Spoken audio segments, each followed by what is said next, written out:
अरे सुबह से दोपहर हो गई, अच्छे शिकार का इंतजार करते करते, लेकिन अभी तक कोई भी अच्छा शिकार नजर ही नहीं आया। ये भगवान, क्या करूं क्या करूं। अगर खाली हाथ गया तो मेरी पत्नी उदास हो जाएगी, मेरे दोनों बच्चे भूखे हैं, मेरी पत्नी भी भूखी है। कैसे भी करके मुझे आज अच्छा शिकार तलाशना होगा। तभी उसकी नजर अपने ही गांव के दूसरे शिकारी वीरू पर पड़ी। वीरू जंगल की गहराई की ओर जा रहा था। शंकर दौड़ता हुआ उसके पास जा पहुंचा। अरे वीरू, ओ वीरू, ए वीरू, क्या भाई, कोई शिकार विकार मिला कि नहीं मिला, ये ऐसे ही? मैं तो आज एक खास शिकार की तलाश में घूम रहा हूँ, और केवल मैं ही नहीं, इस राज्य के बहुत से शिकारी उसी खास शिकार की तलाश में घूम रहे हैं। ये सुनकर शंकर चौंक गया। हैं? ए भाई, क्या बात कर रहे हो? मैं तुम्हारी बात का मतलब नहीं समझा। अरे तुम्हें अपनी बीवी बच्चों से फुर्सत मिले तभी तो पता चलेगा ना कि संसार में क्या चल रहा है। घुसे रहते हो एकदम बीवी बच्चे में। अरे सुनो भाई, ये बताओ, क्या तुमको नहीं पता कि हमारे राज्य के महाराज सूरज सिंह के महल से, उनकी कैद से एक शेरनी जंगल की ओर भाग गई है। समझे? वीरू की आवाज में उत्साह था। और हाँ, महाराज ने इनाम घोषित किया है। जो भी उस शेरनी को मारकर उसका सबूत महल में महाराज को दिखा देगा, उसे 1000 सोने के सिक्के मिलेंगे। ये सुनकर शंकर और भी चौंक गया। समझे भैया? क्या बात कर रहे हो? 1000 सोने के सिक्के? सही कह रहे हो ना? गजब बकलोल आदमी हो भाई, सही कह रहा हूँ, क्या मजाक करूँगा क्या? ए भाई, लेकिन उस शेरनी को पहचानेंगे कैसे? हाँ, ये तुमने ठीक पूछा। उस शेरनी के गले में हीरो का हार डला हुआ है। अगर तुम्हें कोई ऐसी शेरनी दिखे जिसके गले में हीरो का हार है, दनाक से तीर चला देना, बिना सोचे समझे। क्या पता इनाम तुम्हारे नसीब में हो जाए। आंखें खुली, नजरें चौकन्नी, जहाँ दिखे शिकार वहाँ चलाओ तीर। वीरू आगे बढ़ने लगा। चलो भाई, मैं तो उसे ढूंढने जंगल की गहराई में जा रहा हूँ। इस जंगल का चप्पा चप्पा मैंने छान मारा, लेकिन अभी तक कहीं दिखी नहीं वो। इतना कहकर वीरू तेज कदमों से जंगल की गहराई में चला गया। शंकर खुद से बोला, हाँ, मुझे भी प्रयास करना चाहिए। हो सकता है मेरी किस्मत में इनाम लिखा हो। अगर मुझे इनाम मिल गया फिर तो मेरी गरीबी दूर हो जाएगी। चलो। इतना कहकर शंकर भी जंगल की गहराई की ओर दौड़ पड़ा। काफी देर तक शेरनी की तलाश करने के बाद शाम के समय शंकर की नजर घनी झाड़ियों पर पड़ी। झाड़ियों के भीतर 2 आंखें चमक रही थीं। शंकर ने तुरंत तीर कमान साथ लिया। हाँ, मैं एक शिकारी हूँ। मैं शेरनी की आंखों को अच्छी तरह पहचानता हूँ। लगता है कि आज का दिन मेरा बहुत अच्छा है। अब तो मैं ही इनाम पाऊंगा। अगले ही पल झाड़ियों से शेरनी छलांग लगाकर शंकर के सामने आ गई। उसके गले में हीरो का हार लटक रहा था। शंकर मुस्कुराने लगा। वो तीर छोड़ने ही वाला था। तीर मत चलाओ, पहले मेरी बात सुनो। अगर मुझे मार दोगे तो तुम अपना बहुत बड़ा नुकसान करोगे। ये सुनकर शंकर चौंक गया। हैं? अरे बाप रे, तुम तो मायावी शेरनी लगती हो, वरना शेरनी कभी मनुष्य की आवाज में बात नहीं करती, लेकिन तुम सही कह रहे हो। मैं साधारण शेरनी नहीं हूँ, लेकिन तुम्हें इससे मतलब नहीं कि मैं मनुष्य की आवाज में कैसे बोल सकती हूँ। तुम केवल इतना समझो कि मैं तुम्हारा फायदा कर सकती हूँ, तुम्हारा जीवन बदल सकती हूँ। वो कैसे बदल सकती हो? शंकर ने धीरे धीरे तीर कमान नीचे कर लिया। मेरे पीछे आओ। मैं एक ऐसी गुफा का रहस्य जानती हूँ जिसके अंदर बेशुमार सोने का खजाना है। राजा सूरज तुम्हें केवल 1000 सोने के सिक्के देगा, लेकिन उस गुफा के भीतर इतना सोना है कि तुम इतने धनवान बन जाओगे कि फिर कभी मेहनत नहीं करनी पड़ेगी। गरीबी क्या होती है ये तुम भूल जाओगे। शंकर के मन में लालच जाग उठा। ओहो, अगर ऐसी बात है तो ठीक है, मैं तैयार हूँ, चलो। शेरनी आगे बढ़ने लगी। शंकर उसके पीछे पीछे चलता गया। काफी देर बाद दोनों एक गुफा के सामने पहुँचे। शेरनी गुफा के अंदर चली गई। शंकर भी उसके पीछे अंदर चला गया। अंदर का दृश्य देखकर शंकर की आंखें आश्चर्य से फैल गईं। चारों ओर सोने के सिक्कों के ढेर लगे थे। इतने सारे सोने के सिक्के, मैं तो अमीर हो गया। अब मैं कभी गरीब नहीं रहूंगा। सारा खजाना तुम्हारा है, और हाँ, इस रहस्य के बारे में कभी किसी को मत बताना। अरे मेरा दिमाग खराब थोड़े ना है कि मैं किसी को इस रहस्य के बारे में बताऊं। मैं कभी नहीं बताऊंगा कि मुझे जंगल में तुम मिली थी। वाह वाह वाह वाह वाह वाह, मजा आ गया, मजा आ गया। इतना कहते ही अचानक गुफा के भीतर रंग बिरंगी रोशनी फैली। दीवार पर एक रहस्यमय द्वार प्रकट हो गया। उस द्वार के पार एक सुंदर जंगल दिखाई दे रहा था। हैं? ये क्या है? इस दीवार पर ये दरवाजा कैसे पैदा हो गया? ये क्या है? तुम केवल आम खाओ, गुठलियों से मतलब मत रखो, और हाँ, इस गुफा की तरफ दोबारा मत आना। इतना कहकर शेरनी उस द्वार से बाहर चली गई। अगले ही पल दीवार फिर से सामान्य हो गई। शंकर सारा खजाना लेकर अपने घर आ गया। घर पहुंचते ही उसकी पत्नी गौरी ढेर सारा खजाना देखकर चौंक गई। ये इतना सारा खजाना आप कहाँ से लेकर आए? कहीं आपने कुछ गलत तो नहीं किया? अरे तो क्या मैं तुमको डाकू दिखता हूँ क्या? इतना कहकर शंकर ने सारी घटना गौरी को बता दी। गौरी ये सब सुनकर और भी चौंक गई। ये क्या? पता नहीं वो मायावी शेरनी कौन थी? आपने उसे जीवित क्यों छोड़ दिया? महाराज ने अगर उसे मारने का आदेश दिया था तो कुछ सोच समझकर ही दिया होगा। ये सुनकर शंकर क्रोधित हो गया। ए फालतू की बकवास मत करो। अगर मैं उस मायावी शेरनी को मार देता तो राजा सूरज मुझे केवल 1000 सोने के सिक्के देता, और ये देखो उस मायावी शेरनी ने मुझे इतना सारा खजाना दिया है। जाहिर सी बात है कोई अच्छी मायावी शेरनी होगी। फालतू की बात करती हो। तभी शंकर के दोनों पुत्र वहाँ आ गए। 10 वर्षीय अर्जुन और 11 वर्षीय आदित्य खजाना देखकर चौंक गए। पिताजी पिताजी, हाँ पिताजी, तो क्या अब हम भी अपने मनपसंद के वस्त्र खरीद सकते हैं?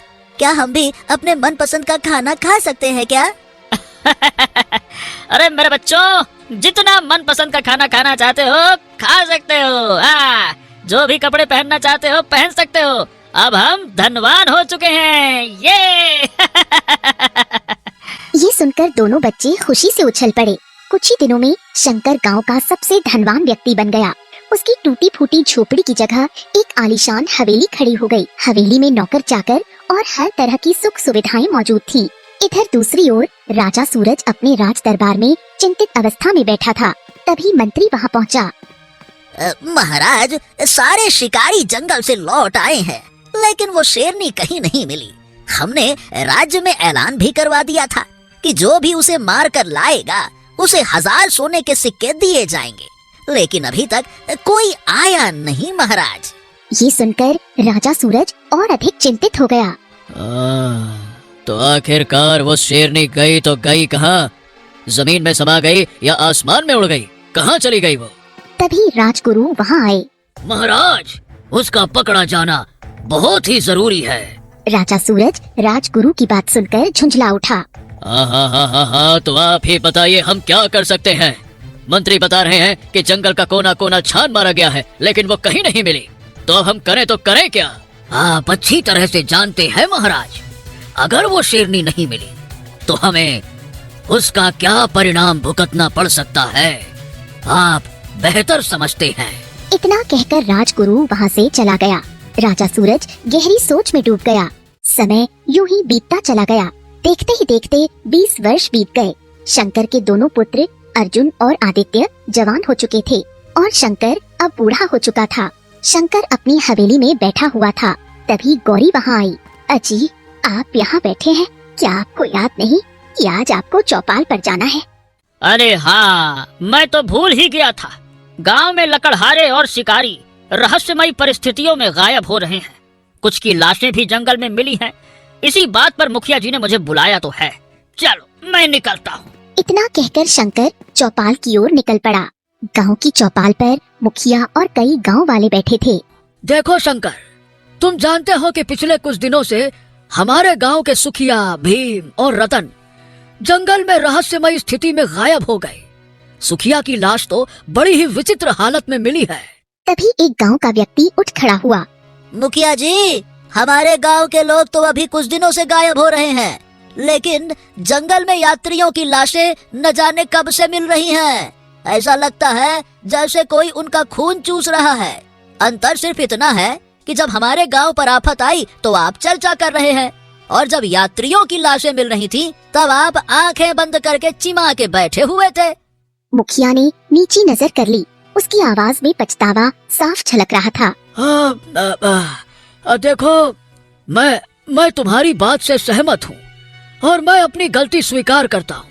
लेकिन अब जब विपत्ति हमारे गांव में आ ही चुकी है तो हमें मिलकर कोई फैसला लेना होगा। इसीलिए मैंने शंकर को यहाँ बुलवाया है। मुखिया की बात सुनकर शंकर चौंक गया। अरे लेकिन तुमने हमको काहे बुलवाया है मुखिया? ये तो हमको भी समझ में नहीं आ रहा। मैं क्या करूँगा इसमें, हैं? शंकर देखो, तुम अपने समय के बहुत अच्छे शिकारी थे, तो मैं चाहता हूँ कि तुम जंगल में जाओ और पता लगाओ कि आखिर कौन सा खूंखार जानवर मनुष्यों का शिकार कर रहा है। ये सुनते ही शंकर के चेहरे पर क्रोध उभर आया। हैं? अरे तुम्हारा दिमाग तो ठीक है मुखिया, क्या कह रहे हो? मैं शिकारी था, लेकिन अब मैं अपने गांव का सबसे धनवान व्यक्ति हूँ। मेरे पास जमींदारों से भी ज्यादा खेत है, और तुम चाहते हो कि मैं फिर से शिकारी बनकर जंगलों में भटकूं, हैं? इतना कहकर शंकर खड़ा हो गया। ए भैया, मुझे क्षमा करो, किसी और शिकारी को ढूंढो, मैं नहीं करने वाला ये सब। चले आते हैं। इतना कहकर शंकर चौपाल से चला गया। शंकर घर पहुंचा तो उसके चेहरे पर क्रोध साफ दिखाई दे रहा था। उसे देखकर गौरी ने पूछा, क्या हुआ? शंकर ने सारी घटना गौरी को बता दी। अरे वो मुझे समझता क्या है? वो अभी भी मुझे 20 साल पुराना साधारण शिकारी समझ रहा है। अब मैं इस गांव का सबसे धनवान व्यक्ति हूँ भाई। मैंने शिकार करना बरसों पहले छोड़ दिया। अब मुझे जंगल जाना शोभा थोड़ी देगा। इतना अमीर आदमी ऐसे जंगलों में किसी जानवर का शिकार करेगा क्या? बेवकूफी भरी बातें करता है। तभी शंकर का पुत्र आदित्य वहाँ आ गया। पिताजी, अगर आप धनवान हो चुके हैं तो इसका मतलब ये तो नहीं ना कि आप गांव से अलग हो चुके हैं। गांव को इस समय आपकी जरूरत है पिताजी। ए बेटवा, तुम पागल वगल हो गए हो क्या? अब मैं जंगल में नहीं भटकूंगा, ये सब मुझे शोभा नहीं देता। बात करते हो तुम भी। हाँ, तो फिर ठीक है, मैं आपका पुत्र हूँ और मेरी रगों में भी आपका खून बहता है। अगर आप जंगल में जाकर ये पता नहीं लगाएंगे कि कौन निर्दोष लोगों की हत्या कर रहा है तो कोई बात नहीं, मैं जाऊंगा, और अगर कोई खूंखार जानवर दिखा तो मैं उसे मार दूंगा। ये सुनकर शंकर पूरी तरह चौंक गया। ए, ऐसा करने की सोचना भी मत बेटा। तुम्हारी जान बहुत कीमती है मेरे बच्चे। ये सब फालतू की चीजें अपने दिमाग से निकाल दो। पिताजी, क्षमा कीजिए, लेकिन मेरी नजर में उन लोगों की जान की भी उतनी ही कीमत है जो बेवजह चली गई है। शंकर ने आदित्य को बहुत समझाने की कोशिश की, लेकिन आदित्य चुपचाप वहाँ से चला गया। आदित्य सीधे बूढ़े हो चुके वीरू शिकारी के पास पहुँचा। सुना है जब पिताजी शिकारी थे तब आप भी उनके साथ शिकार पे जाते थे। हाँ, मैं जाता तो था, लेकिन जब तुम्हारे पिता धनवान हो गए तो उन्होंने शिकार करना छोड़ दिया। देखिए काका, मैं चाहता हूँ कि आप मेरे साथ जंगल चलें। हम दोनों मिलकर पता लगाएंगे कि वो कौन सा खूंखार जानवर है जो निर्दोष लोगों का खून पी रहा है। बताइए काका, क्या आप मेरे साथ चलेंगे? मेरा साथ देंगे आप? वीरू की आंखों में आंसू आ गए। मैंने कुछ समय पहले तुम्हारे पिता से यही बात कही थी, उसने मना कर दिया, लेकिन मुझे खुशी है कि तुम उनकी तरह नहीं निकले, उससे अलग हो। शाबाश। चलो बेटा, हम दोनों जंगल चलते हैं, चलो। वीरू और आदित्य घने जंगल की ओर बढ़ चले। जैसे ही वो जंगल की गहराई में पहुँचे, झाड़ियों से उछलते हुए एक शेरनी उनके सामने आ खड़ी हुई। वीरू उसे देखकर सन्न रह गया। हाँ, अरे ये क्या? इसके गले में तो हीरे का हार है। ये कहीं ये वही शेरनी तो नहीं है जिसे मारने के लिए 20 साल पहले महाराज ने इनाम रखा था? अगले ही पल शेरनी की आंखों से रंग बिरंगी किरणें निकली। वो किरणें सीधे आदित्य के शरीर पर पड़ी। आदित्य का शरीर धीरे धीरे सफेद पड़ने लगा, जैसे कोई उसकी देह से खून खींच रहा हो। कुछ ही क्षणों में आदित्य चीख भी नहीं सका, उसने वहीं दम तोड़ दिया और शेरनी रंग बिरंगी चमक के साथ गायब हो गई। वीरू सदमे में आदित्य की लाश उठाकर गांव की ओर दौड़ पड़ा। कुछ ही देर में पूरे गांव में हंगामा मच गया। खबर फैल गई, शंकर का पुत्र आदित्य मारा गया। शंकर ये सुनते ही दौड़ता हुआ चौराहे पर पहुंचा। वहां अर्जुन पहले से मौजूद था। शंकर फूट फूट कर रो पड़ा। मैंने इसको मना किया था कि जंगल मत जाना, लेकिन इसने मेरी एक ना सुनी। अरे मेरे बेटे आदित्य, कुछ बोल बेटा, बोल। क्यों गया तू? क्यों गया? वीरू की आंखों से आंसू बहने लगे। अरे मुझे भी माफ कर दे शंकर। जब तुम्हारा पुत्र मेरे पास आया तब मुझे उसे रोक देना चाहिए था। मुझे नहीं पता था कि जंगल में हमारा सामना साधारण जानवर से नहीं बल्कि एक मायावी जानवर से होगा। ये आपको नहीं पता था। इतना कहकर वीरू ने जंगल की सारी घटना बता दी। आदित्य का अंतिम संस्कार कर दिया गया। शंकर टूट चुका था। वो रोता हुआ घर पहुंचा। गौरी भी फूट फूट कर रो रही थी। मैंने सोचा था अपने पुत्र का विवाह धूमधाम से करूंगी। किसे पता था कि वो काल की गोद में चला जाएगा। शंकर की आंखों से आंसू थमने का नाम नहीं ले रहे थे। अरे ये सब कुछ मेरी वजह से हुआ है। अगर मैंने उस समय उस मायावी शेरनी को मार दिया होता तो शायद आज मेरा बेटा जिंदा होता। ये सुनकर अर्जुन चौंक गया। क्या क्या मतलब है पिताजी आपका? शंकर और गौरी दोनों फूट फूट कर रोने लगे। शंकर ने 20 वर्ष पुरानी घटना अपने पुत्र अर्जुन को बताई। जब वीरू ने मुझे बताया कि उसी मायावी शेरनी ने मेरे पुत्र और तेरे भाई आदित्य को मारा है, उसके गले में हीरे का हार था, तभी मैं समझ गया कि वही मायावी शेरनी है जिसे मारने का आदेश महाराज ने सभी शिकारियों को दिया था। शंकर की आवाज कांप रही थी। लेकिन मैंने महाराज के आदेश का पालन नहीं किया, क्योंकि उस मायावी शेरनी ने मुझे धन का लालच दिया था और मैं उस लालच में आ गया। 20 साल बाद मुझे अपनी लालच की कीमत चुकानी पड़ी मेरा बेटा। इतना कहते ही शंकर फूट फूट कर रो पड़ा। समय बीतता चला गया। अपने पुत्र की याद में शंकर धीरे धीरे बीमार पड़ गया। एक दिन बीमारी की हालत में उसने अर्जुन को पास बुलाया। अरे अब मुझे नहीं रहना इस दुनिया में। मैं जा रहा हूँ अपने बेटे के पास। मुझे मेरे बेटे के पास जाना है। अर्जुन की आंखों में आंसू आ गए। नहीं पिताजी, ऐसा मत कहिए। आप शांत हो जाइए। मैं हूँ ना, अभी आपका दूसरा बेटा है पिताजी, मैं हूँ। अरे नहीं बेटे, मुझे आदित्य की बहुत याद आती है।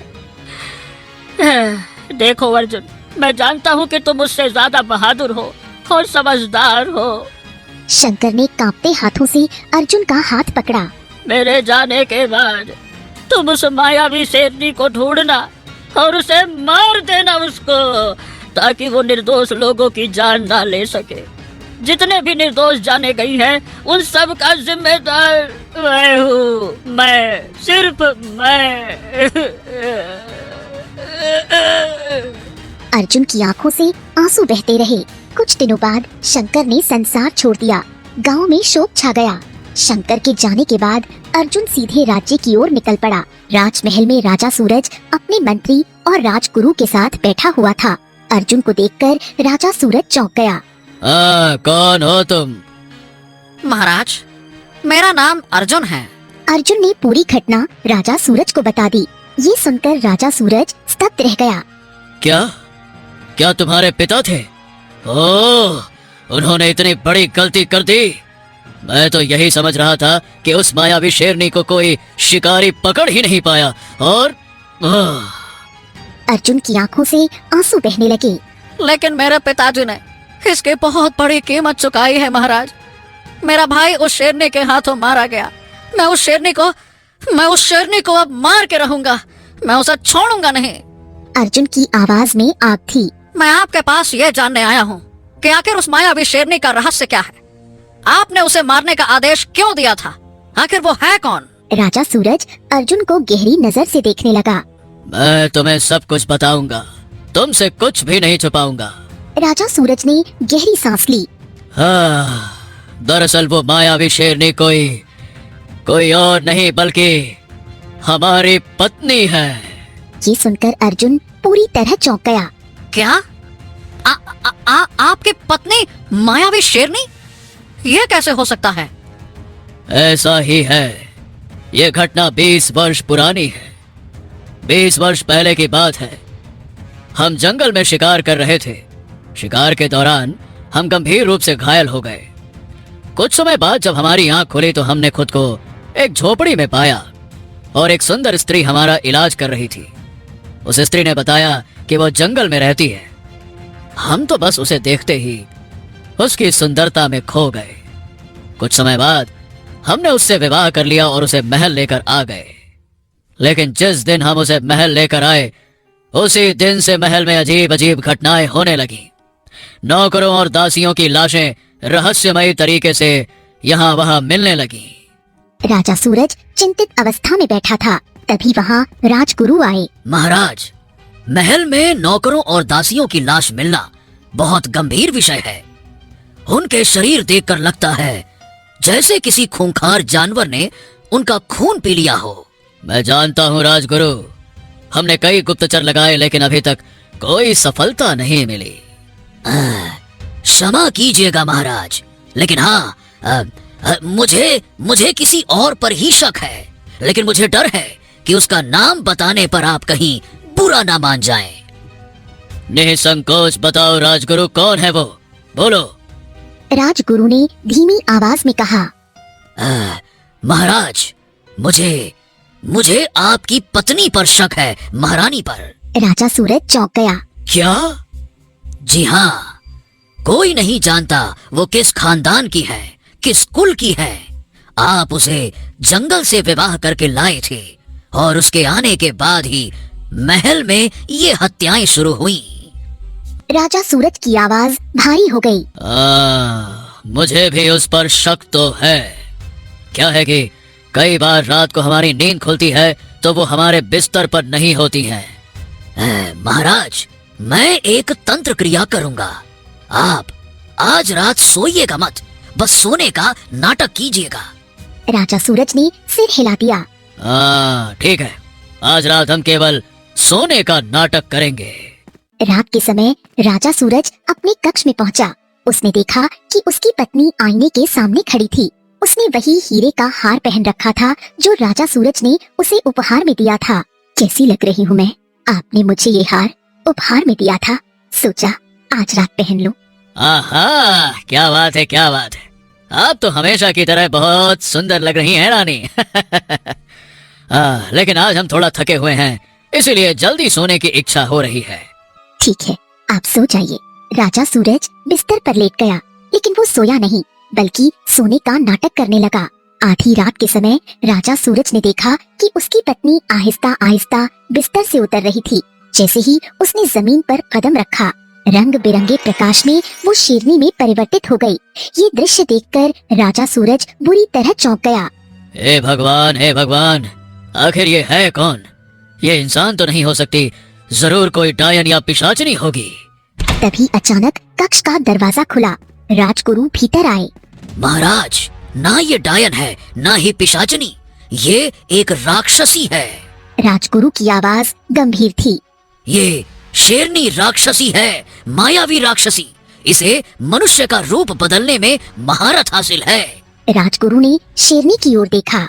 ये महल में केवल इसलिए आई है ताकि धीरे धीरे महल के लोगों को खा सके और फिर पूरे राज्य को निगल जाए। ये सुनकर राजा सूरज और भी भयभीत हो गया। राजगुरु ने अपनी झोली से लाल रंग का अभिमंत्रित सिंदूर निकाला। उसने वो सिंदूर शेरनी पर फेंक दिया। शेरनी भयानक दहाड़ के साथ तड़प उठी। अगले 2 दिनों तक तेरी शक्तियाँ कमजोर रहेंगी राक्षसी। तू चाह कर भी कुछ नहीं कर पाएगी। ओम ओम ओम ओम। राजगुरु की आवाज गूंज उठी। अब कोई साधारण शिकारी भी तुझे मार सकता है। ये सुनते ही शेरनी ने जोरदार छलांग मारी। वो राजा सूरज और राजगुरु की आंखों के सामने महल से भाग निकली। राजा सूरज ने अर्जुन की ओर देखा। उसके बाद हमने आदेश दिया कि उस शेरनी को खत्म कर दिया जाए, लेकिन तुम्हारे पिता ने हाथ आया मौका छोड़ दिया और देखो हमें उसकी कीमत चुकानी पड़ रही है। हाँ, लेकिन अब मैं अपने पिता के भूल को सही करना चाहता हूँ महाराज। राजगुरु अर्जुन को ध्यान से देखने लगे। तुम्हारी बातें सुनकर मुझे समझ में आ गया है कि उस शेरनी का वास कहाँ है। क्या मतलब है आपका? तुम्हारे पिता को वो शेरनी एक गुफा तक ले गई थी। वहाँ उन्होंने एक रंग बिरंगे प्रकाश में एक मायावी द्वार बनते देखा। वो शेरनी उसी द्वार में चली गई। इसका मतलब ये राक्षसी मायावी द्वार के सहारे हमारी दुनिया में आती है, मनुष्यों का खून पीती है और फिर वापस अपने संसार में लौट जाती है। राजगुरु ने मंत्र पढ़ना शुरू किया। अगले ही क्षण उसके हाथ में एक चमकता हुआ तीर प्रकट हुआ। राजगुरु ने वो तीर अर्जुन को दिया। ओम स्वाहा स्वाहा, ओम स्वाहा स्वाहा। ये अत्यंत शक्तिशाली तीर है। जैसे ही उस शेरनी से सामना हो, उसकी बात मत सुनना, तुरंत उस पर प्रहार करना और याद रखना, निशाना नहीं चूकना चाहिए। अगर निशाना चूका तो तुम्हारी मृत्यु निश्चित है। ये तीर केवल एक बार में उसका अंत कर सकता है। अर्जुन तीर कमान लेकर घने जंगल में निकल पड़ा। लंबी तलाश के बाद उसकी नजर एक गुफा पर पड़ी। जैसे ही अर्जुन गुफा के भीतर पहुंचा, रंग बिरंगे प्रकाश में एक द्वार खुल गया। उसी द्वार से वो शेरनी बाहर आई। अर्जुन को देखकर वो चौंक गई। तुझे लगता है तू मुझे मार सकता है? अर्जुन ने एक शब्द भी नहीं कहा। अगले ही पल उसने तीर छोड़ दिया। तीर सीधा शेरनी के शरीर को लगा। शेरनी वहीं गिर पड़ी और दम तोड़ दिया। अर्जुन ने शेरनी का शव कंधे पर उठाया और सीधे राजमहल पहुंचा। उसने शेरनी को दरबार में राजा सूरज के सामने फेंक दिया। अर्जुन ने उसके गले से हीरे का हार उतारा और राजा सूरज की ओर फेंक दिया। महाराज, ये देखिए, यही है ना वो मायावी शेरनी। देखिए। हाँ हाँ हाँ हाँ, इसके गले में वही हीरे का हार था जो हमने दिया था। राजगुरु ने मंत्र पढ़ना शुरू किया। अगले ही क्षण शेरनी का शव जलकर राख हो गया। अर्जुन अपनी हवेली लौट आया। उसने अपने पिता की भूल को सुधार दिया था। ये कथा सिखाती है कि लालच चाहे कितना भी मीठा क्यों न लगे, उसका परिणाम हमेशा विनाश ही होता है। और जो व्यक्ति साहस और सत्य के मार्ग पर चलता है, वही अंधकार का अंत कर सकता है। तो दोस्तों, कहानी कैसी लगी कमेंट बॉक्स में जरूर बताइए। चैनल को जरूर सब्सक्राइब कीजिए।